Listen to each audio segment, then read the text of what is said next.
gearbox oil. First you need to remove the airbox, the coolant reservoir to access the drain fill, so when we do empty it we don't have to mess around later on to fill it up. So we're going to go ahead and remove everything first and then go underneath and drain the oil.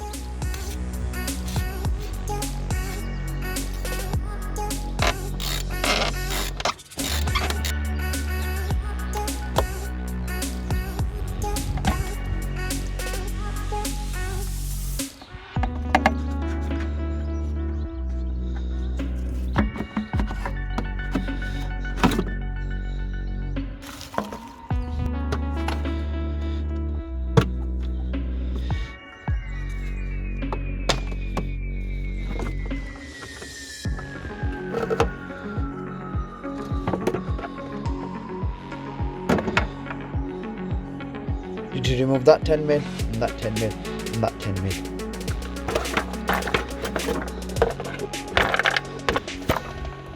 Okay, so now that we have removed everything, before we do drain the oil we need to make sure that the fill bolt can open.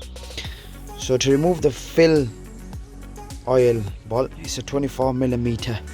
You can barely see it, but it's literally on the side there. Let's see if I can get a torch on for you.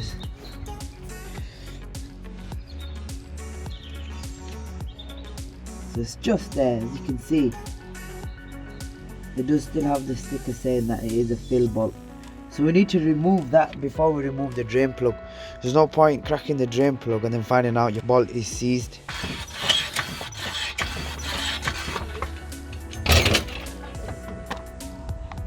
Now that the car is lifted up, we need to remove just this sheet here. We don't need to remove everything, so it's the 10mm there, 10mm there, 10mm there at the back. So we're only removing this plastic sheet. The joys of working old cars is you do get broken bolts.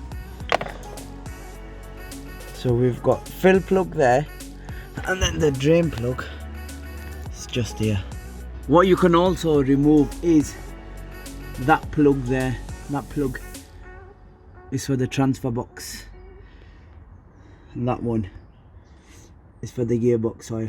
Alright guys, so what we did was we did fill up the gearbox oil till it started leaking out the nut. The way we did that was we just got a pipe from the top here. Used a show you one sec. So we just used the pipe with the funnel at the end, and what we did was we poured the gearbox oil. We run out of fully synthetic, so we used a bit of semi-synthetic. We're keeping this as real as possible, and then poured it into this bottle so we could pour that down into the tube so it could fill up the gearbox oil until it started dripping out. Now that the gearbox oil is in, we're going to tighten everything back up and see if the gears are gone more smoother.